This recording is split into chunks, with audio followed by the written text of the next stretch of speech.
요압과 그 군대를 암몬 자손을 다 멸하기 위해서 보냅니다. 고고고 해서 전쟁을 막 하죠. 그 전쟁의 상황 가운데 거의 이제 승리가 눈앞에 있는 상황. 그러니까 다윗은 어떻게 했을까요? 안심되었겠죠. 여유가 생겼겠죠. 자기는 전쟁에 나가지 않고 이 요압과 그 군대가 이 모든 싸움을 다 해결하고 있기 때문에 그 여유 있는 상황에서 왕궁의 옥상을 거니게 됩니다. 이 다윗이.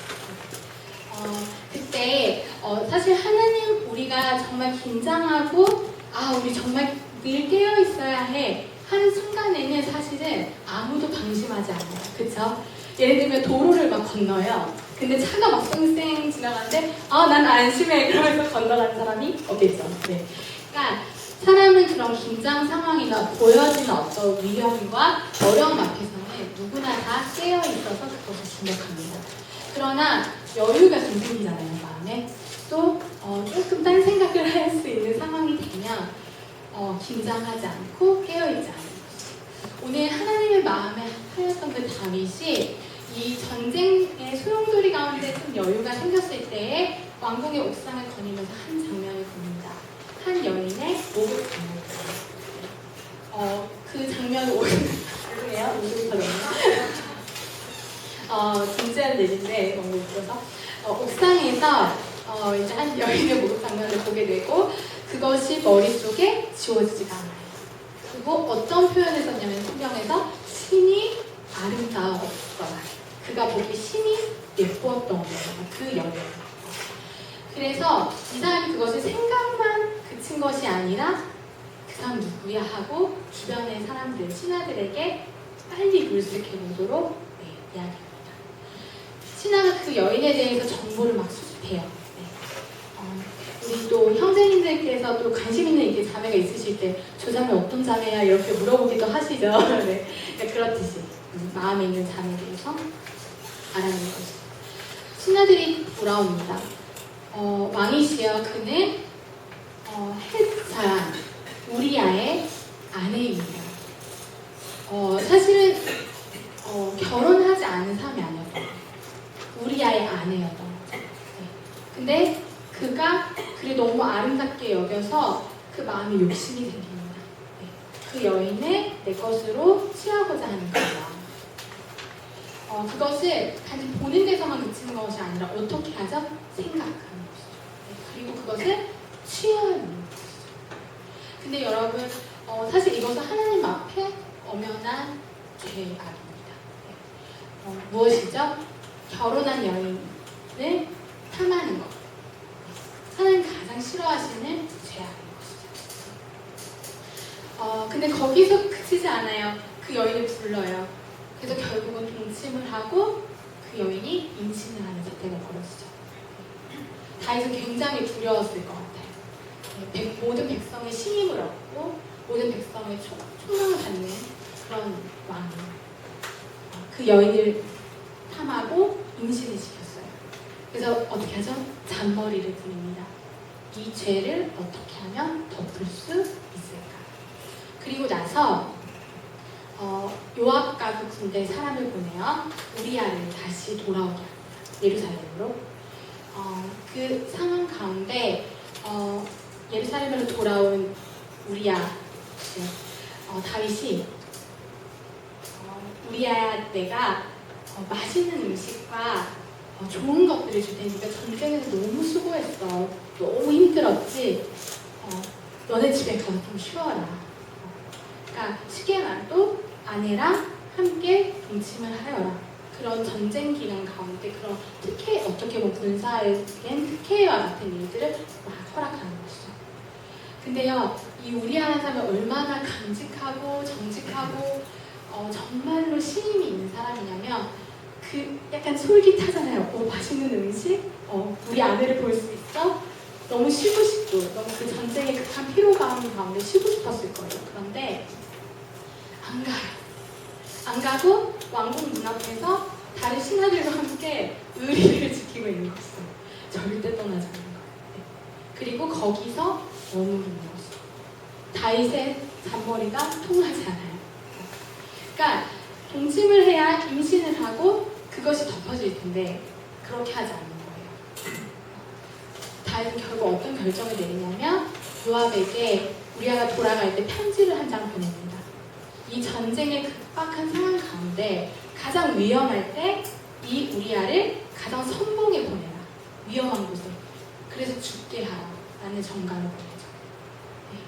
여러분, 하나님의 마음에 합한 이 다윗도 정말 하나님을 경외야 또 그분의 말씀을 잃어버리는 이 상황 가운데서 어떻게 반응하죠?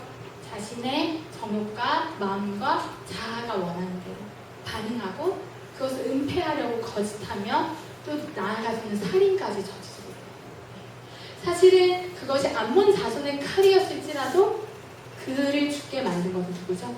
우리아가 아니고 다윗이었던 것이죠. 그 우리아가 충직함이 있기 때문에 그 명을 받고 군대에 가장 앞장서서 그의 성을, 암몬의 성을 칩니다. 그 가운데 그가 전사합니다.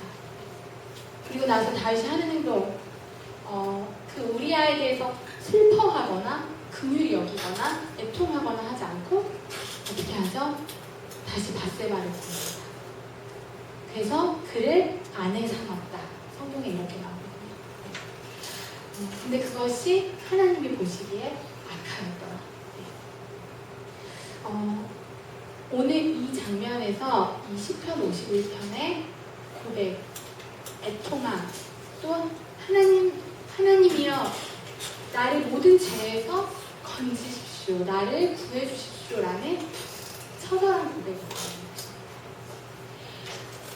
이런 상황 가운데 여러분 사무엘하 12장의 말씀을 보면 나단이라는 선지자가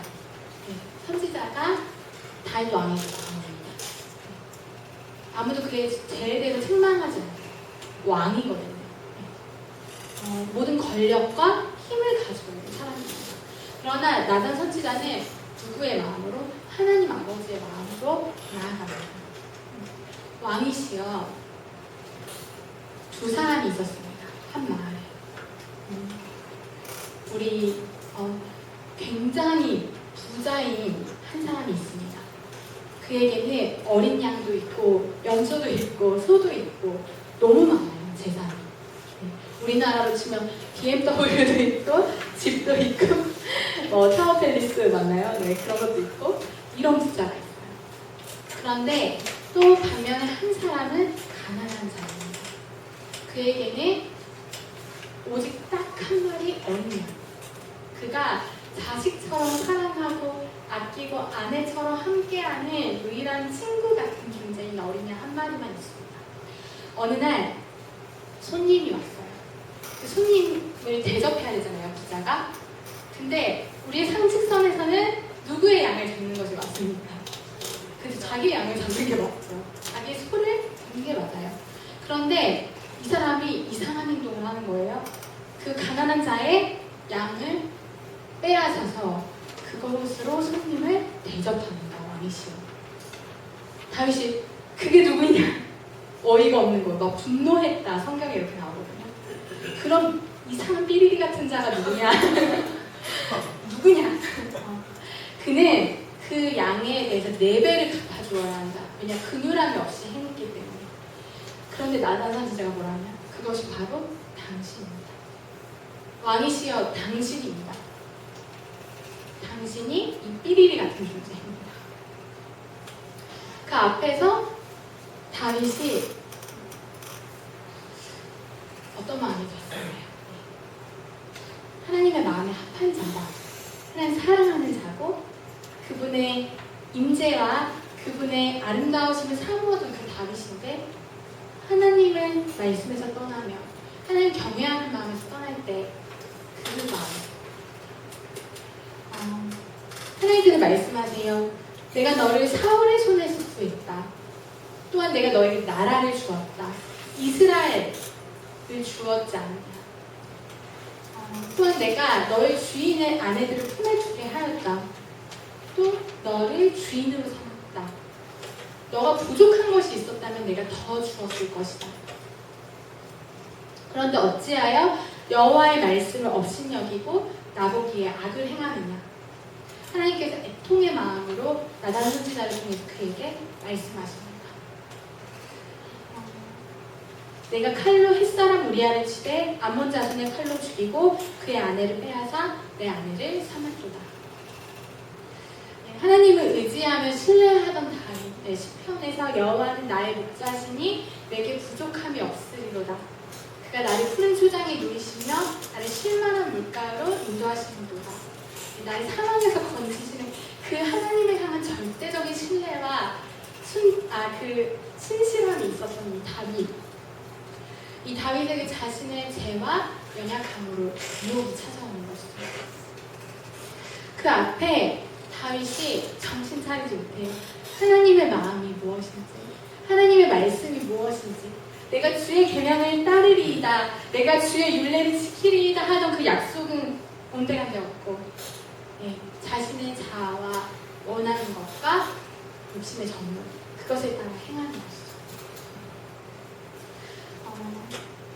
하나님께서 나단 선지자를 책망하시는 것이 두 가지인데, 여호와의 말씀을 첫 번째로 업신여긴 것, 두 번째로는 하나님의 보시기에 악을 행하였다.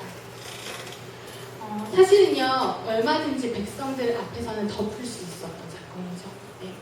나의 잘못. 사실 이 세대도 그렇잖아요. 어떠한 제약과 또 이 세상의 불의함을 덮으려고 하잖아요. 그런데 하나님 오늘 다윗을 사랑하시기 때문에 너가 나의 말씀을 업신여겼구나.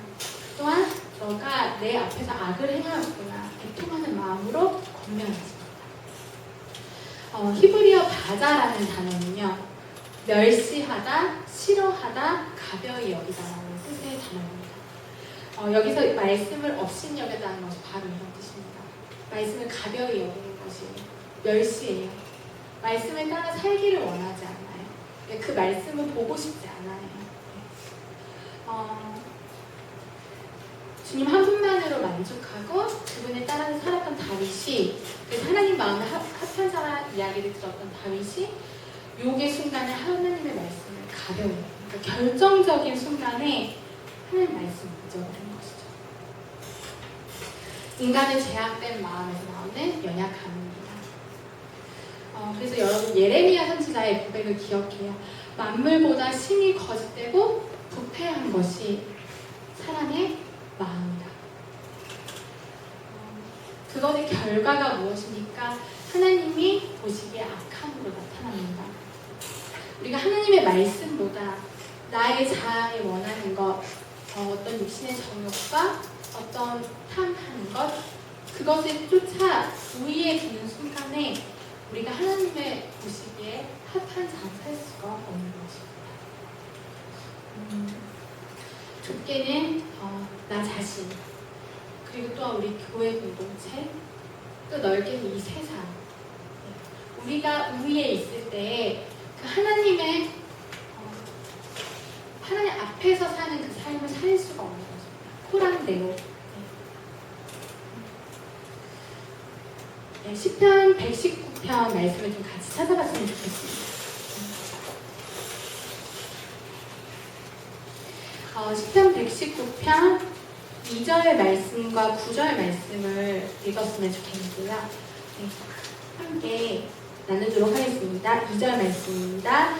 여호와의 증거들을 지키고 전심으로 여호와를 구하는 자는 복이 있구나.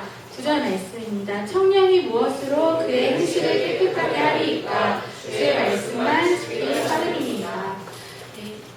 여호와의 증거들을 지키고 전심으로 여호와를 구하는 자는 뭐가 있다? 복이 있다.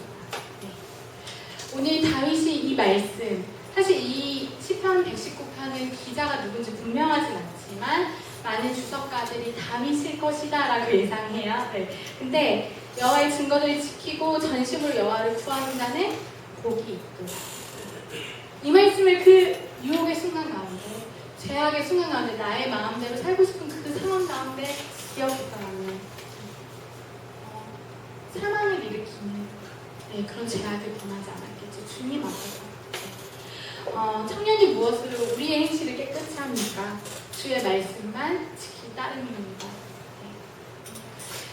사실 우린 젊죠. 네. 우리 다솜이가 지금 몇 살이죠? 네, 나이를 까먹었나요? 5살. 네. 이 청춘을 두고 많은 어른들께서 혈기왕성한 타입입니다. 네. 그러니까 사실 저도 진짜 많이 느껴요. 내가 정말로 예전에 제가 이 교회에서 별명이 뭐였냐면 뭐였죠? 순수 죄송해요. 이런 별명이 있었어요.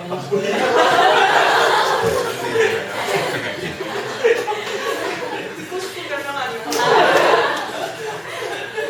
네, 그랬어요. 근데요, 사실은 우리가 사실 거의 대부분 이제 대학교에서 성경을 많이 가르쳤죠. 그리고 오랫동안 이렇게 주님을 알아가는 그런 삶을 살았어요. 그러다 보니까 어떻게 보면 굉장히 홀리하게 볼 수 있는 거예요. 서로를. 네. 그런데요, 여러분, 우리 안에 정말 누구나 다 여전히 해결되지 않은 어떤 죄의 문제들, 또 우리 안에 자아 욕구들, 또 우리가 원하는 어떤 탐심들, 또 세상의 흐름을 쫓아가고 사는 그런 마음들이 내면에 숨겨져 있는 것을 발견하죠. 그리고 하나님의 임재가 없을 때 그것을 어떻게 하죠? 고개를 이렇게 슬며시는 거죠.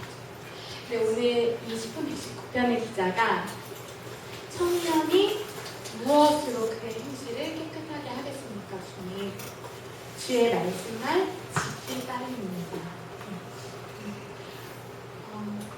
우리가 어떻게 해야 하는지, 우리 내면의 그 갈등과 처절한 고통과 나의 죄악을 보면서 낙담하고 낙심하고 또 절망 가운데 바닥을 칠 때, 그럴 때 겉으로는 다 괜찮아 보이죠, 그죠? 네, 너무 멀쩡해 보여요, 그죠? 저도.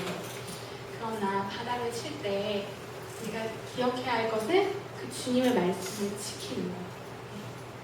그것으로 우리의 행실을 깨끗이 할 수 있는 것이죠. 우리의 의와 우리의 노력과 우리의 어떤 열심으로 절대 되지 않는 것. 그분이 우리에게 임하셔야 하고, 그분이 우리에게 말씀하셔야 되고, 그분이 우리와 함께 하셔야 되고, 그분이 우리 가운데 거하셔야 하는 것이죠. 그래야 우리가 행실을 지킬 수 있는 것입니다. 네, 질풍노도의 시기와 같은 이때. 근데 사실 나이가 들어도 마찬가지죠.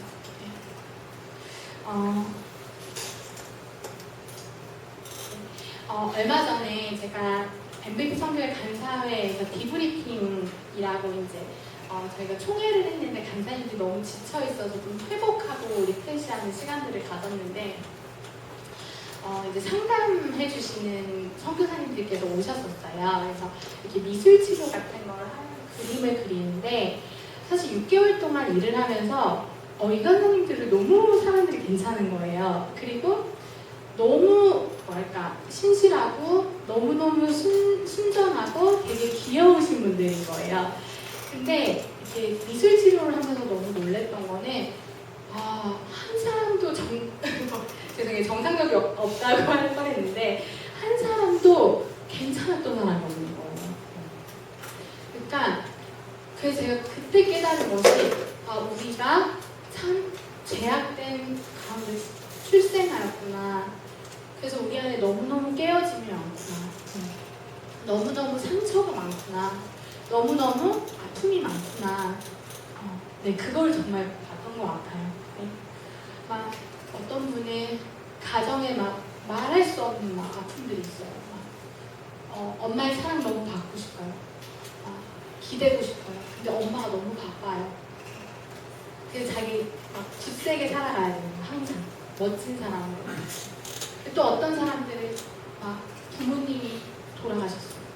그 안에 부재를 느끼면서 막 마음의 그 공허함과 결핍. 근데 다들 하나같이 고백하는 게 주님이 없으면 안 되는구나, 우리가. 주님이 없으면 우리에게 소망이 없구나. 그래서 제가 느낀 것은 그리스도인이든 비그리스도인들 우리 안에 참 소망이 없구나. 이 죄로 인한 이 세상 가운데 오직 누구께? 우리 예수님께 소망이 있다. 우리 예수님만이 우리를 회복시키시는 분이시구나. 우리를 이 모든 죄와 상함과 모든 아픔 가운데서 건지시는 분이시구나. 라는 것들을 많이 느꼈던 것 같아요. 네, 오늘 이 우리의 죄된 마음, 다윗과 같이 그 가운데 우리를 건지시는 분이 누구이십니까? 죄로 인한 상함, 깨어짐, 눈물, 고통, 그 죄된 마음 때문에 나타나는 이런 결과들을 회복시키실 분이 누구십니까? 두께는 나부터 또 이 교회의 상함들, 또 이 청주 가운데의 어떤 깨어짐들, 또 우리 가정의 상황, 어려움, 그리고 또 이 나라, 또 요즘 이스라엘과 팔레스타인의 어떤 대립같이 죄로 인한 그 결과물들을 회복시키실 분, 그분이 바로 예수 그리스도이십니다. 네. 두 번째로, 첫 번째는 죄로 물든 우리의 마음에 대해서 좀 나눴고요. 두 번째로 제가 나누고 싶은 것은 그런 죄악된 우리의 마음을 그렇다면 어떻게 하나님께 되돌리는가, 또 하나님은 어떻게 우리의 그 죄된 마음을 주님께로 돌리시는가에 대한 부분입니다. 첫 번째로 하나님께서 우리의 마음을 주께로 돌리는 그 과정에서 일어나는 것은 정직한 먼저 인정과 고백입니다. 죄로 물든 우리의 마음을 정직하게 인정하고 고백하는 것. 우리 중에 누구도 하나님 앞에 선한 자가 없다는 것을 깨달아가는 것입니다. 사무엘하 12장에서 나단 선지자를 통한 하나님의 말씀 앞에 다윗의 반응이 어떠하냐면요, 내가 여호와께 죄를 범하였느냐. 어떻게 하죠? 내가 그때 여자가 저기서 목욕하고 있어서 그래서 내가 그 여자를 봤어요. 그게 잘못이에요? 이렇게 얘기한 것이 아니라 여호와께 내가 범죄하였느냐. 어떻게 하죠? 바로 납작 엎드리는 것입니다. 죄를 책망하시는 하나님의 말씀, 그 나단 선지자의 말씀 앞에서 다윗은 부인하지 않고 어떤 핑계도 되지 않습니다.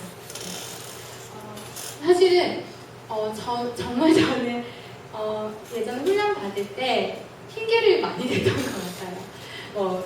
너 그런 부분이 공동체를 아프게 해, 그러면 제가 그래서 저도 힘들고요, 어쩌고요, 저쩌고요. 근데 다윗은 그렇지 않고 어떻게 바로 바짝 엎드려요. 하나님, 제가 죄인입니다. 내 안에 선한 것이 하나도 없습니다. 왜냐? 그 하나님의 조명 앞에 자신의 모습이 어떻게 되죠? 적나라하게 드러나는 것입니다. 그때 그게 인정하고 고백하는 것입니다. 죄된 마음을 하나님께 돌리기 위해서는 우리의 자아로 가득 차 있는 내 마음을 오직 주님께만 향하게 하기 위해서는 바로 인정과 신임과 고백이 가장 선행되어야 할 것입니다. 다해서 오늘 본문의 전문맥에서도 자신의 죄악을 정직하게 인정하고 하나님 앞에 자신이 죄인된 존재임을 철저히 깨닫습니다. 제가 히브리어로 번역을 직접 한 말씀 본문을 좀 읽어드릴게요. 본문에서는 1절부터 9절까지의 말씀인데, 하나님 주의 자비하심에 따라 내게 은혜를 주시고 주의 풍성하신 긍휼하심에 따라 내 죄악을 지워주소서. 그 다음에 철저히 나의 부정으로부터 나를 씻어주시고, 나의 부정. 그 이후의 말씀에 왜냐하면 나는 나의 죄악을 알고 있기 때문이고 그리고 나의 죄가 언제나 내 앞에 있기 때문입니다. 주님에 대하여 오직 주님께만 내가 죄를 지었습니다. 그리고 주님의 눈앞에서 내가 악을 행하였습니다. 보소서, 부정 속에서 내가 태어났으며 그리고 죄 안에서 나의 어머니가 나를 잉태하였습니다. 다윗은요, 이 전문맥 1절에서 9절의 말씀 가운데 자신의 죄인됨을 철저히 인정합니다. 그냥 그것을 보았기 때문입니다. 죄악으로 가득 차 있는 자신의 모습. 하나님, 내가 부정함 속에서 태어났습니다. 있습니다. 어머니가 죄 가운데 나를 잉태하였습니다. 우리는 그런 존재입니다. 죄인입니다. 연약합니다. 라고 고백하는 것이죠. 우리가 그 거룩하신 하나님의 존전 앞에 설 때 정말 우리가 어떠한 존재인지 서서히 깨달을 수밖에 없습니다. 여러분, 오히려 많은 훈련이 위험할 수 있습니다. 나는 훈련 받았다라고 생각하는 그것이 더 위험할 수 있습니다. 나는 이 정도는 된다라고 생각하는 것이 하나님 앞에서는 더 위험할 수 있습니다. 하나님이 원하시는 것, 그것은 이 다윗처럼 정말 겸손히 자신의 주인된 연약함을 인정하고 엎드리는 것입니다. 그 자리에 하나님을 더 높이십니다. 김도현 씨 찬양 중에 이런 찬양이 있었습니다. 나는 죄인입니다. 선한 것 하나 없으니 나는 오직 주님만 의지하네. 나는 절망합니다. 아무 희망 없으니 나는 오직 주께만 매달립니다. 주 없이 살 수 없네. 주 없이 살 수 없네. 나 혼자는 못서리. 힘도 아니요 능도 아니요 오직 주의 성령으로만. 오직 예수님만이 나를 살게 하시니 오직 주님만 의지합니다. 오직 주만 바라봅니다. 그리스도인이 된다는 것은 철저한 자기 존재에 대한 절망에서부터 시작됩니다. 사실 이 세대는 절망하기 쉽지 않죠. 우리 연약함을 인정하는 것이 쉽지 않습니다. 왜냐하면 더 나은 모습을 보여야 하고 더 높아진 모습을 보여야 되고 더 높이 가야 하기 때문에 탁월한 사람이 되어야 하기 때문에 그런데 내가 아무것도 아님을 주님께 인정하는 그 순간부터 바로 진정한 변화가 시작되는 것입니다. 다윗처럼. 마틴 로이드 존스 목사님이 그분의 책 회개라는 책이 있더라고요. 그 책에서 진심으로 회개하는 모든 영혼과 참된 그리스도인에게 나타나는 그 다음 특징은 자신이 전적으로 무력한 존재라는 자각과 의식이다 라고 말했습니다. 그것이 진정한 그리스도인인 것입니다. 하나님, 내가 아무것도 아닙니다. 주님, 나의 마음에 선한 것이 하나도 없습니다. 주님, 주님께서 나를 아십니다. 주님, 그 모든 죄와 사망과 저주 가운데 나를 건지셨습니다. 네, 그것에서 시작된다는 것입니다. 우리가 더 높은 지식과 높은 훈련과 어떤 탁월한 것들, 탁월 영성, 그것이 아니라 나는 아무것도 아님을 철저히 인정하는 그것부터 시작되는 것입니다. 제가 모로코 현장에 갔을 때 저는 좀 어느 정도의 자신감이 있었던 것 같습니다. 한 7년 선교단체에서 훈련을 받았어요. 네. 홀로 막 광야에서 씨름한 적도 있었고 또 지체들하고 막 티격태격하면서 막 씨름하고 살고 막 울고 웃고 예전에 금섭 형제님하고 우리 희경 자매님하고 저하고 네 분이 막 사자회담 같은 거 했었거든요.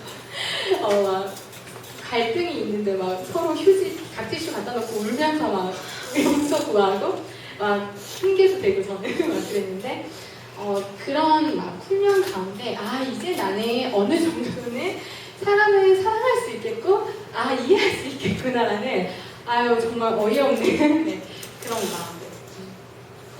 내가 어디 가든지 이제 하나님을 바라볼 수 있겠구나라는 자신감. 근자감이죠. 근거 없는 자신감. 내 자신에 대한. 근데 현장에 가서 그것이 완전 와르르 무너졌어요.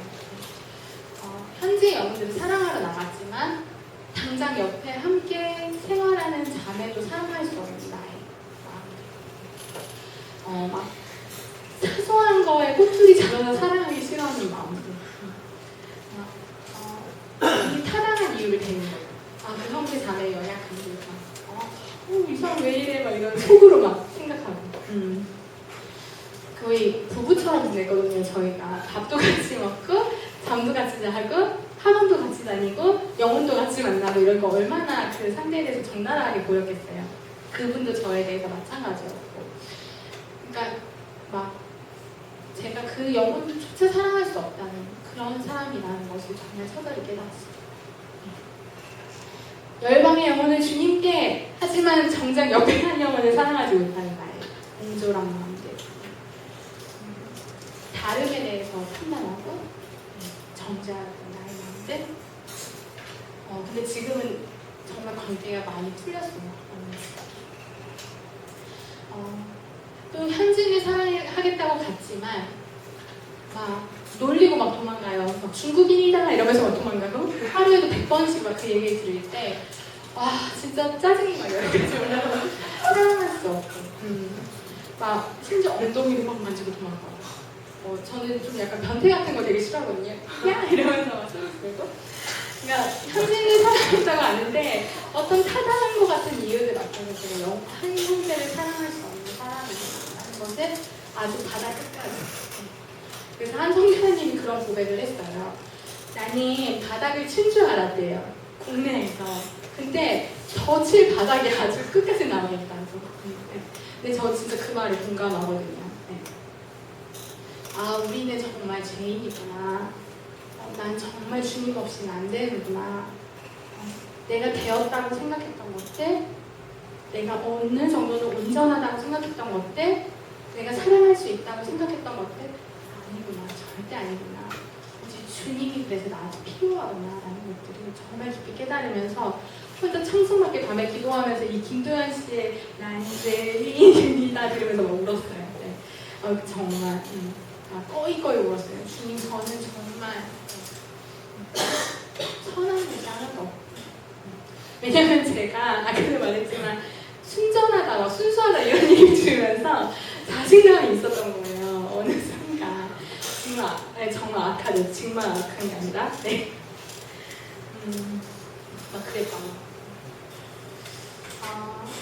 하나님의 부르심 또 그 말씀한테 막 반응하기보다 나의 감정, 나의 생각, 또 나의 이성 그것들을 쫓고자 했던 나의 마음 또 나의 마음을 원하는 것들을 막 따라가고자 하는 그런 생각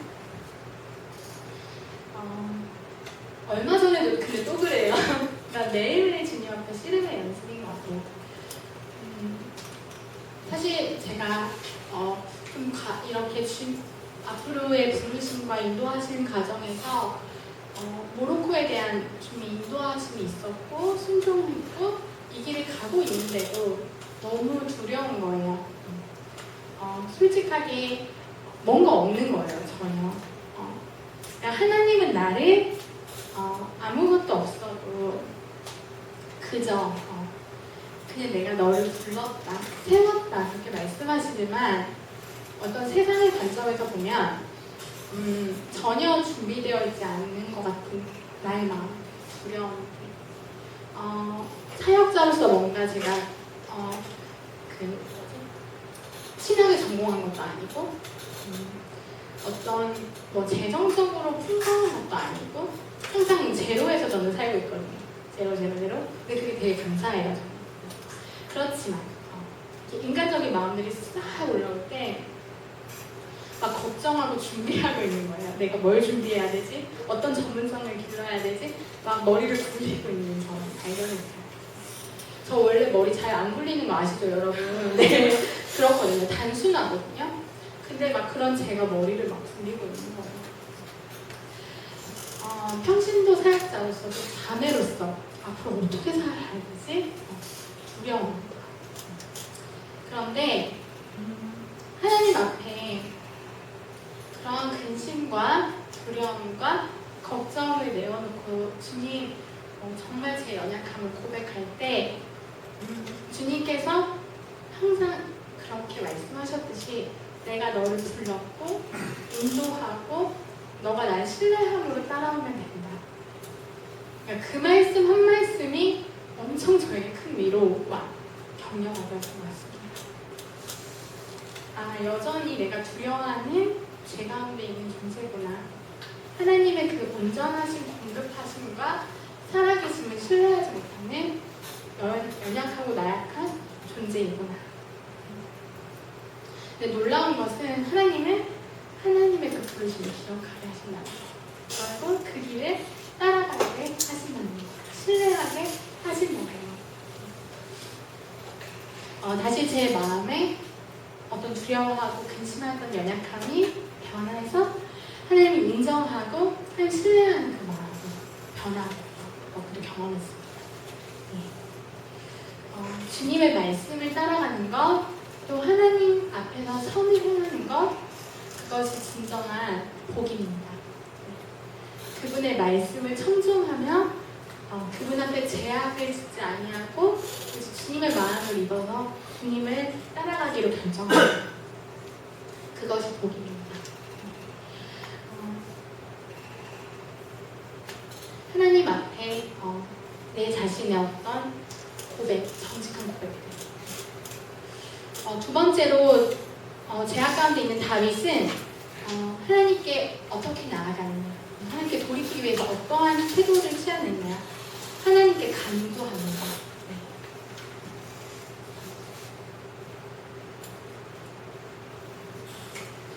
주님 앞에서 제약을 행했다는 것을 고백하면서 다윗은 그 제약을 주님의 긍휼과 자비 안에서 깨끗게 하여 주십시오 라고 구해요.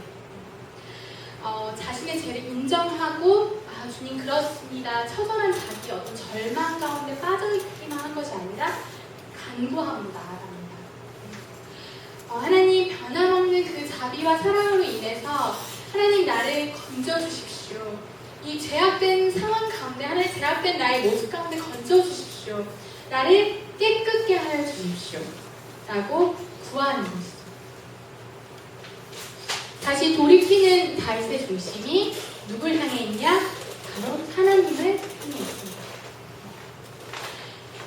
자신의 정욕과 원하는 것을 행하고자 하는 마음 때문에 바세바와 동침하고 또한 한 사람을 죽였던 그런 다윗이 다시 한번 주님의 말씀이 무엇인지 알기 원하고 주님을 바라보기 원하고 이 제약을 깨끗이 하는 하나님을 경험하고 싶습니다라고 기도합니다. 간절히. 주님, 저를 주님의 닮은 순결함으로 새롭게 해주십시오. 단순히 죄만을 용서받기 위한 어떤 간구가 아닙니다. 바로 죄로 인해 깨어진 하나님과의 관계를 다시 이어달라는 간청입니다. 나를 주님 앞에서 멀리하지 마시고 주의 성령을 내게서부터 거두지 마십시오. 왜냐? 근데 하나님과 함께 할 때, 하나님 사랑 안에 거할 때 그것이 가장 귀하고 복된 것임을 알았기 때문입니다. 그래서 그것을 걷어가시는 하나님이 너무 두려웠던 것입니다. 너무 최악인 것이죠, 그것은. 여호와는 나의 목자시니 내게 부족함이 없습니다, 주님. 그것을 아는. 그래서 간구합니다. 하나님, 죄 때문에 주 앞에서 제가 내쫓기지 않도록 도와주시고 주의 성령을 거두지 마십시오. 겉으로만 아니라 정말 속에서 중심에서 하나님이 필요합니다라고 간구하고 있는 것입니다. 우리 또한 정말 우리 안에 선한 것이 없다는 것을 인정하고 고백하는 데서 그치는 것이 아니라 하나님 정말 우리에게 긍휼을 베푸시기를, 우리 은혜를 베푸시기를, 그래서 우리를 새롭게 하시기를, 깨끗게 하시기를, 주님을 닮은 정결한 자로 세우시기를 간구하는 중심이 회복되었으면 좋겠습니다. 하나님께 마음을 돌리려는 사람들은 주님의 은혜를 구하고 그분의 도우심을 구하며 간구해야 하는 것입니다. 거룩함과 정결함으로 주님을 향해 나아가는 삶이 우리의 힘과 능으로, 방법으로 가능하지 않다는 것을 철저히 깨달은 사람의 겸손한 자세가 바로 이것입니다. 네, 세 번째로 우리가 하나님께 마음을 돌이키기 위해서 돌이키는 과정에서 어떤 반응을 보일 수 있는지, 또 하나님 어떤 마음을 주시느냐, 하나님이 어떠한 분이신지를 깨닫는 것입니다. 다윗은 주님의 자비하심에 따라, 풍성한 긍휼하심에 따라 우리가 죄악된 존재임을 깨달을 때 주님 정말 자비하신 하나님이십니다. 주님 그 은혜와 긍휼이 풍성함이 다함이 없으십니다라고 진정으로 고백할 수 있는 것입니다. 제가 오늘 이렇게 앞에서 예배하는데 그 하나님의 풍성함과 긍휼함이 너무 크게 묵상이 되었습니다. 나는 막 왔다 갔다 합니다. 믿음 있다 없다, 믿음 있다가 없다가 막 왔다 갔다 합니다. 그럼에도 주님은 항상 그 자리 옮기십니다. 주님은 항상 변함이 없으십니다. 나는 죄악 가운데 빠졌다가 또 홀리겠다가 지하철 꺼졌다가 홀리다가 계속 웨이브를 타는데요. 주님은 항상 동일하십니다. 다윗은 오늘 그 주님을 발견한 것입니다. 가장 깊은 죄악과 절망 가운데 하나님 여전히 신실하신 하나님이십니다. 여전히 주님 자비하신 하나님이십니다. 은혜와 사랑이 풍성하신 하나님이십니다. 여러분, 공동체 안에서 우리는 어떨까요? 하나님을 향한 그 중심이 더 깊어지고 있나요? 네. 저는 그 첫 마음을 오늘 예배 때 좀 다시 한번 기억하게 됐던 것 같아요. 항상 성수 올 때마다 그 마음이 들어요. 제가 교회를 개척하면서 하나님 이 글로벌 비전 교회가 주님의 나라를 위한 도구로 사용될 수 있도록 주님 역사해 주십시오. 예전 교회에 저지도 말고 이렇게 천으로 이렇게 열방 지도가 붙어 있었는데 항상 그 저는 모로코를 보면서 기도했었어요. 항상 이런 방향으로 모로코를 향해서 기도했었던 기억이 나요. 하나님, 제가 그 영혼들을 구해달라던 첫 마음을 잃지 않고 있습니까? 그러나 나는 잊었을지라도 나의 마음은 변할지라도 그 하나님의 마음은 변하지 않는 것입니다. 영원히 동일한 것입니다. 신실하게 지금도 우리를 인도하고 계신 것입니다. 우리 희경 자매님과 호영 형제님이 이제 임신 너무 축하드리고 학생 때부터 제가 봐왔거든요. 근데 이제 주부가 되어가고 이렇게 아저씨가 되어가고 할아버지가 되어가고 그럴지라도 네, 그렇더라고요. 제가 벌써 29인데 정말 21살부터 함께했던 사람들이거든요. 근데 나는 변해요. 막 여러 모습과 그런 모습. 근데 하나님은 여전히 동일하시구나. 그게 제게 참 은혜가 됐던 것 같습니다. 하나님께 마음을 돌리는 사람들이 정말 그 하나님의 어떠하신, 그 하나님 정말 신실하시구나. 난 여전히 죄가 군데 있지만 하나님 여전히 나를 사랑하시고 여전히 나를 기억하시고 그 하나님 사랑은 절대 변치 않는구나라는 거. 그것을 기억하는. 그때 하나님께 우리의 마음이 다시 돌이킴을 받을 수 있죠. 정말 친구 관계에서 싸웠어요. 막 대판 싸웠어요. 이 사람이 나를 용서해 줄 거라고 또 변함없이 나를 사랑한다고 믿지 않으면 어떻게 사과하겠어요. 그쵸? 변함없는 하나님 앞에 우리가 그렇게 회개함으로 나아가는 것. 가능한 것은 하나님이 이러한 분이시기 때문이다. 다윗은 오늘 초절한 죄악의 상황 가운데 그것을 깨달아 합니다.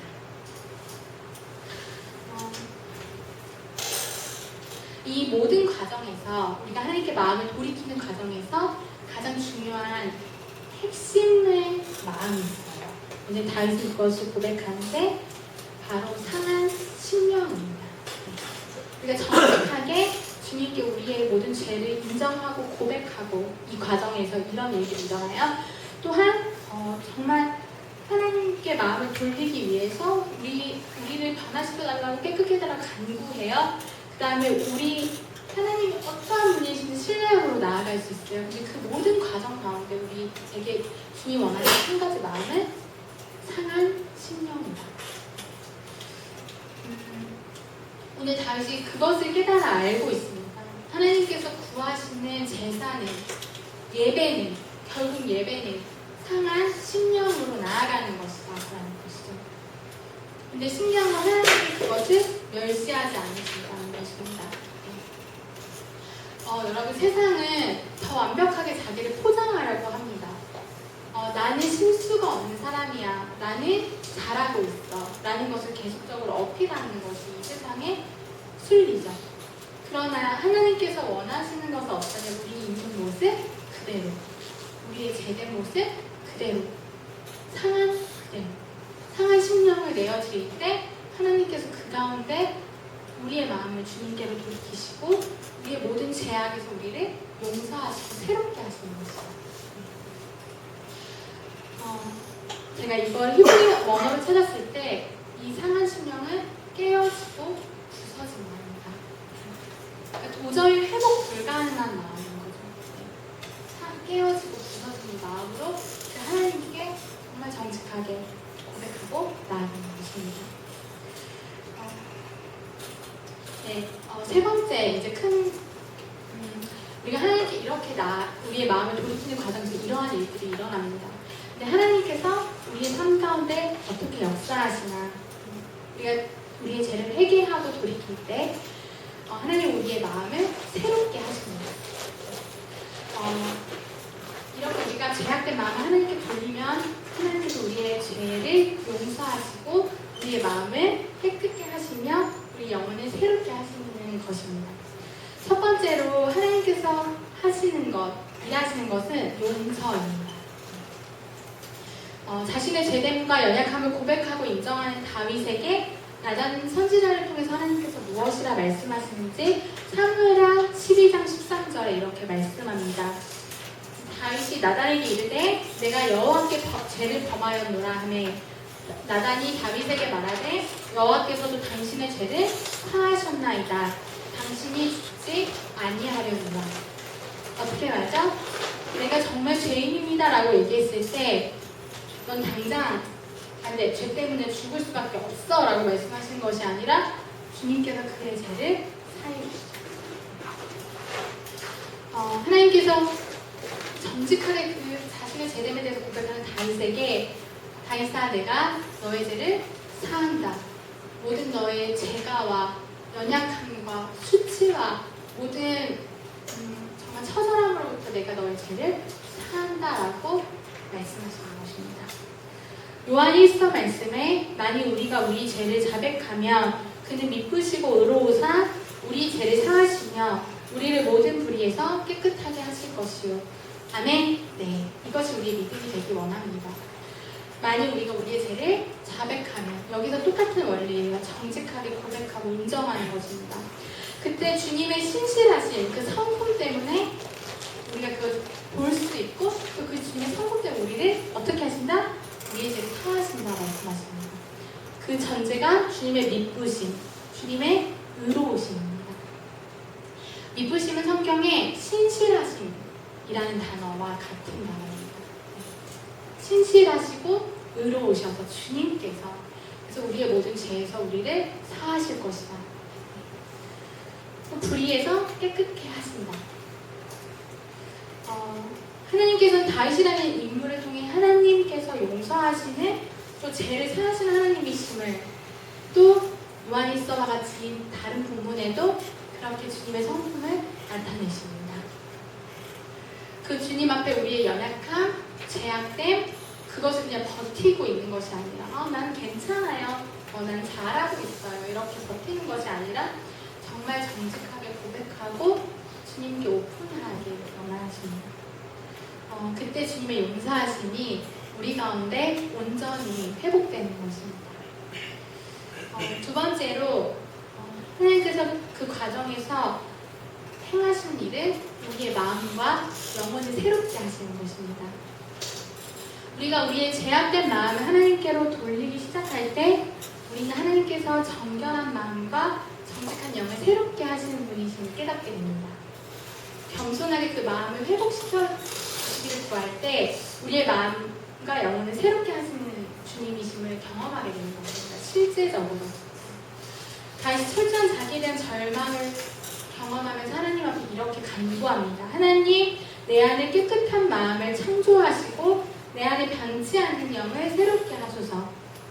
네, 여러분, 순전함은 어떤 사람의 덕목이 아니라는 것을 저는 발견했습니다. 어떤 사람의 의가 아닌 것입니다. 순수 수정이 아닌 것입니다. 하나님께서 그 마음을 어떻게 하신다? 크리에이티브, 그러니까 창조하시는 것이죠. 만드시는 것입니다. 네, 여러분, 선한 것이 하나도 없는 우리 안에 주님의 그 창조의 섭리가 이루어지는 것입니다. 무엇으로? 선한 마음, 정한 마음, 깨끗한 마음, 주님의 창조의 하나님이신 것입니다. 이것이 오직 하나님께로부터 온다는 것을 우리가 알 때에 주님이 우리 안에 그 마음을 창조해 나가기 시작하십니다. 혹시 우리의 훈련, 노력, 열심 이가 아닙니까? 우리 안에 어떤 거룩함, 우리 안에 어떤 선한 마음들. 하나님 내 안에 깨끗한 마음을 창조해 주시고 변하지 않는 영혼을 새롭게 하여 주세요라고 겸손히 구하는 깨어진 심령 가운데 하나님 그의 마음과 영혼을 새롭게 하십니다. 하나님에 대한 인정. 하나님 주님이 그 모든 선함을 창조하시는 하나님이십니다라는 것. 그 심령 가운데 주님 역사하십니다. 그럼 그때 주님은 우리 안에 어떤 마음을 영혼을 새롭게 하시나 구원의 기쁨을 회복시키시나 또한 자원하는 심령을 허락하십니다. 사실은 우리가 그리스도인들이 살아가는데 가장 필요한 덕목은 저는 두 가지라고 생각합니다. 첫 번째로는 주의 구원의 즐거움을 아는 것. 아싸 이런 감성적인 즐거움도 있지만 정말 하나님 나를 구원해 주셔서 감사합니다. 그 즐거움, 비교할 수 없는 즐거움. 두 번째로 자원하는 심령. 여러분 세계 모든 부흥운동이요 다 자원하는 심령들에게서 시작되었습니다. 웨일즈의 부흥, 미국의 대각성 운동, 모든 것, 전 세계의 모든 부흥운동이 이거 해라, 기도하세요, 예배하세요, 말씀 읽으세요 그것 때문에 일어난 것이 아니라 하나님 정말 우리가 주님밖에 없습니다라는 어떤 자원하는 심령, 그것에서 시작되었거든요. 저는 이 두 가지가 가장 중요하다고 생각해요. 그래서 주의 권능의 날에 주의 백성이 거룩한 옷을 입고 즐거이 헌신하는, 헌신의 선행조건은 즐거이. 하나님 감사합니다. 근데 그것은 우리의 노력으로 내가 이 예배 즐거워야 돼, 내가 이 교회 오는 게 즐거워야 돼, 기도하는 게 기뻐야 돼, 이런 의지가 아니라요. 정말로 하나님 부으시는 그 즐거움과 자원한 마음이 회복이 돼야 된다는 거죠. 근데 우리가 죄를 철저히 인정하고 나서 하나님께서 회복시키시는 영역 중에 하나가 바로 이것입니다. 그래서 다윗은 오늘 이렇게 하나님께 간구할 수 있는 것입니다. 믿음으로. 하나님 우리 안에 즐거움, 구원의 즐거움을 회복시켜 주십시오. 하나님 우리 안에 자원하는 심령을 허락하여 주십시오.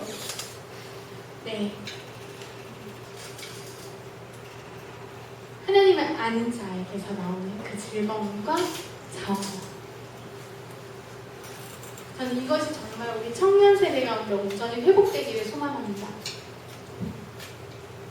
제가 또 그렇게 살아가기를 원합니다.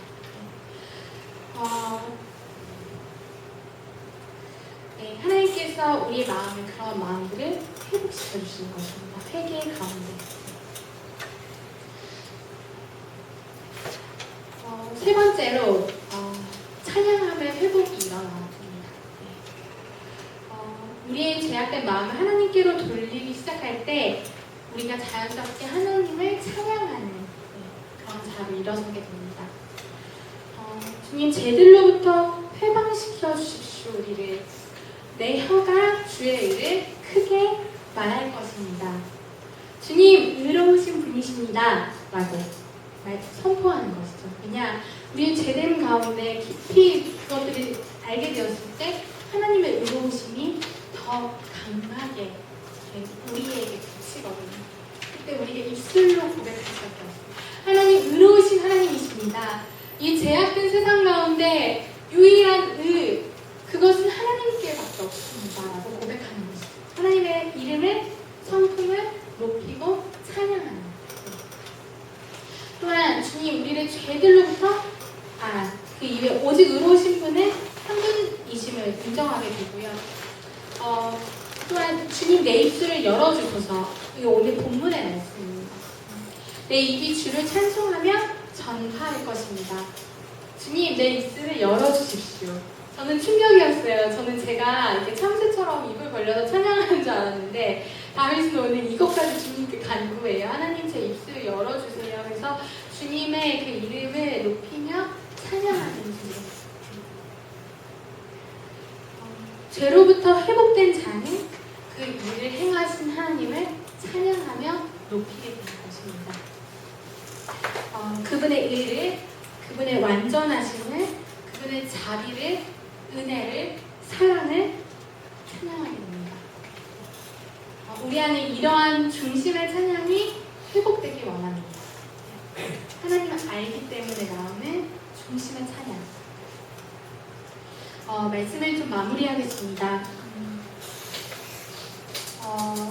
오늘 말씀 가운데 다윗은 철저한 자신의 죄성을 보게 되고요.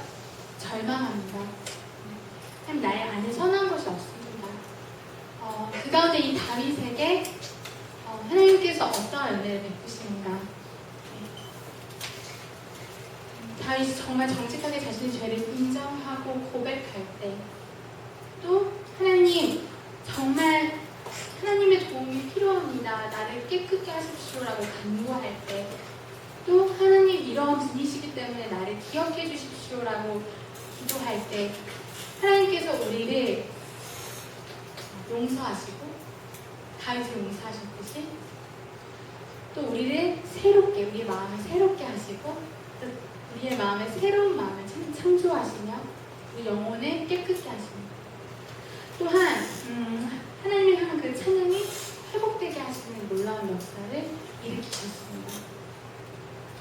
여러분, 어떤 죄죠? 인간적으로 봤을 때는 너무 심각한 죄입니다. 너무 비열한 죄입니다. 그러나 우리 안에 이것과 동일한 죄는 아닐지라도 어떤 보여지는 형태, 그러나 우리 안에 여전히 이러한 죄성과 자아가 있습니다. 하나님 앞에 고민하는 부분도 있으시죠. 또 때론 이 죄에 무감각해지는 경우도 있으시죠. 우리 정직하게 오늘 다윗이 고백했던 것처럼 하나님 앞에 우리의 상한 심령을 두고 나아가기를 원합니다. 그때 하나님께서 주님이 우리의 마음을 새롭게 하시고 깨끗게 하시는 것들을, 그런 놀라운 역사들을 일으키실 것입니다. 함께 좀 기도했으면 좋겠습니다.